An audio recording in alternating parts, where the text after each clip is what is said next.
एक व्यक्ति एक जीवन में अगर इतना सा कर ले कि वस्तु, व्यक्ति या स्थिति की पराधीनता को कुछ समय के लिए स्वीकार ना करे, तो स्वतंत्र होने के लिए उसको टाइम नहीं लगेगा। जैसे आप अकेले बैठे हो, आपको तुरंत मोबाइल याद आएगा। थोड़े से फ्री होते हैं आप तक, आपको मोबाइल आए कोई दिक्कत नहीं, पर उससे छूटना ही ना हो वो गलत है। तो ये पराधीनता है, इतनी पराधीनता नहीं आनी चाहिए।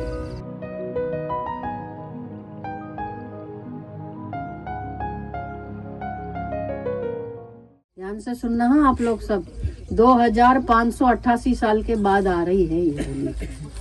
इस बार होली पर 2588 साल बाद एक ऐसा योग बन रहा है जिसका अचूक टोटका आपका जीवन बदल देगा। अगर आपके कारोबार में मंदी हो, काम पर या कहीं बाहर जाने का मन करता हो, बच्चे पढ़ न रहे हो, एग्जाम में उनके नंबर भाग जाने का मन करता हो, एग्जाम में उनके नंबर कम आ रहे हो, सिर दर्द होता हो, खाना खाने में मन न लगता हो, रात को बार बार नींद खुलती हो, आंखें दर्द करती हो, आलस आता हो, तो इन सब बीमारियों का यह रामबाण इलाज जरूर आजमाएं। इलाज यह है कि होली की शाम को जब होलिका दहन हो रहा हो तो अपने सिर के ऊपर से अपने मोबाइल को 7 बार घुमाएं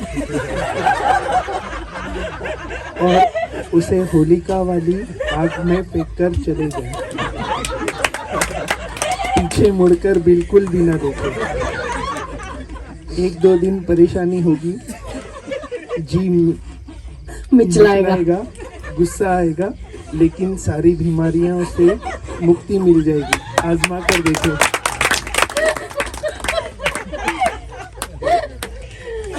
पता है, अभी हम लोगों के ना आधे बिगड़ने का कारण यही है मोबाइल ना हो ना तो इंसान का मन शांत रहता है। अभी जो उच्चाटन होता है ना, उच्चाटन और उत्पात, ये निकम्मे मोबाइल के कारण होता है। आप अगर इसको बंद कर दोगे ना, 75 से ज्यादा बीमारियां ठीक हो जाएगी और मन 80-85% से ज्यादा ठीक हो जाएगा।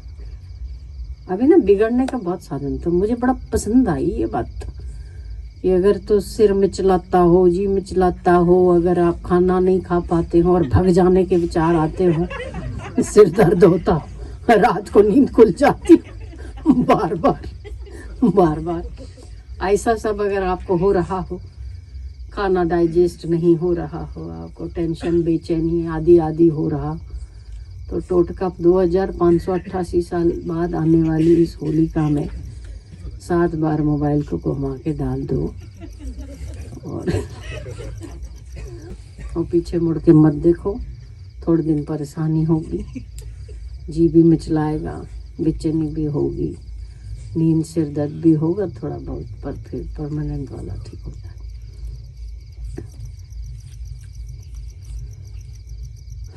तो हमारी है ना अपेक्षाएं ज़्यादा हो गई हैं और अपने दोषों के प्रति देखने की रुचि कम, बहिर्मुखता ज़्यादा हो गई ना। बहिर्मुखता देखो, भाग जाना और अपनी उन्नति की उस स्थान या हितैषी को छोड़ना का विचार होना, अपने प्रति उतना ही लापरवाह होना जितना कि बिन जरूरी चीज़ों के प्रति आदमी जो भंगार पड़ा हुआ हो ना घर में, उन चीज़ों के प्रति आदमी जितना लापरवाह होता है। पर सबसे ज़्यादा कीमती क्या है? हमारी उन्नति सबसे ज़्यादा कीमती हो, कहीं जहाँ कहीं रहकर होती हो। अब उसके प्रति जागरूकता कम है। क्यों कम है? मोबाइल उसमें बहुत बड़ा कारण है। पहले लोगों का स्तर और बुद्धि का ऐसा स्तर नहीं था, लोगों को रुचि थी तब, अब रुचि नहीं है।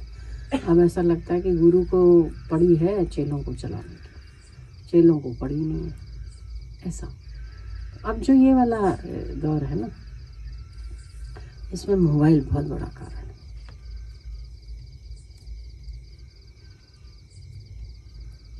अभी हम बता रहे थे 8-10 साल पहले जो सत्संग में बैठ के जो सुनते थे, या जैसे कोई भगवान की कथा या ऐसा कुछ प्रसंग सुनते थे, तब हृदय जितना द्रवित हो जाता था और आंखों से आंसू निकल आते थे।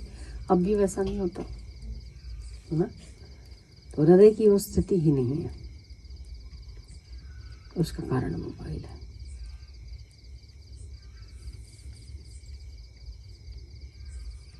तो इसीलिए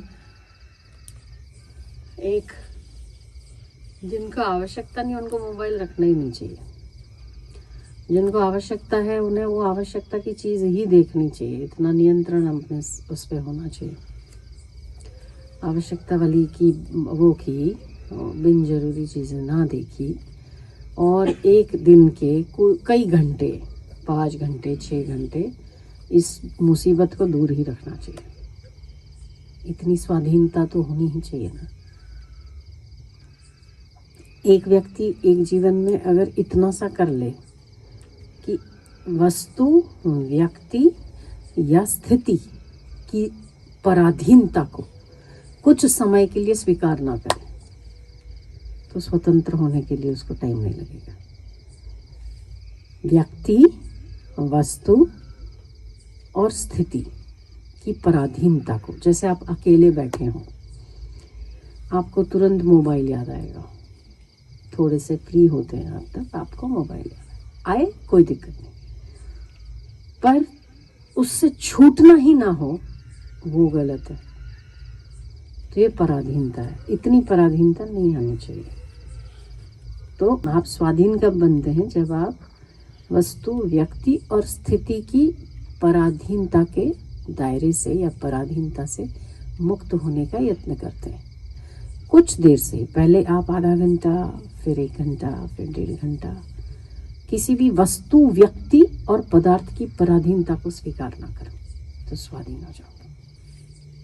जरूरी तो नहीं है कि आप अकेले हो तो किसी से बोलना, ज़रूरी तो नहीं है कि आपके पास कुछ ना हो तो मोबाइल देखते रहना, ज़रूरी तो नहीं है कि आपको कुछ ना कुछ करना।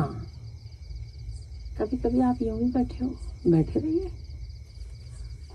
क्या हो गया? देखो सामने पेड़ है, पौधे हैं, इंसान जा रहा है, इंसान आ रहा है, मेरी सांसें चल रही है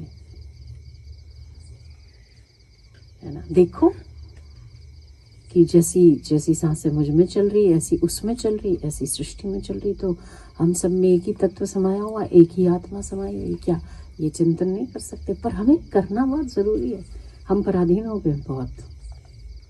इंसान के बिना नहीं चलता, मोबाइल के बिना नहीं चलता, कितनों के बिना नहीं चलेगा। आखिर सबको छोड़ के ही मरना है, तभी ही विश्रांति है।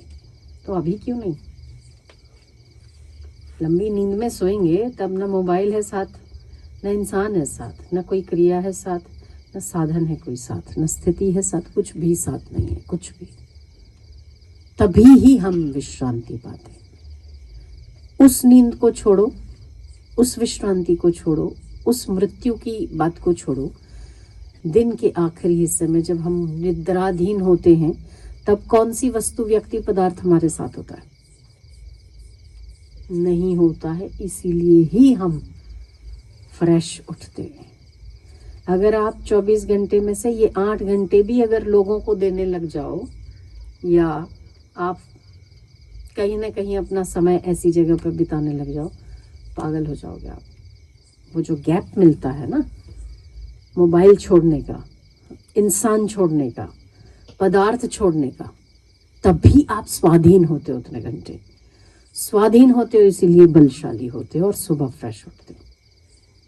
पर इसमें बेहोशी है, जागृतता नहीं। जागृत अवस्था में कुछ क्षण, कुछ देर, कभी कभी ऐसा मौका आता है तो हम उसमें उठ के उसमें लग जाते हैं। तो वस्तु, व्यक्ति और पदार्थ की पराधीनता को स्वीकार किए बिना, पराधीनता के दायरे से बाहर निकल कर देखो।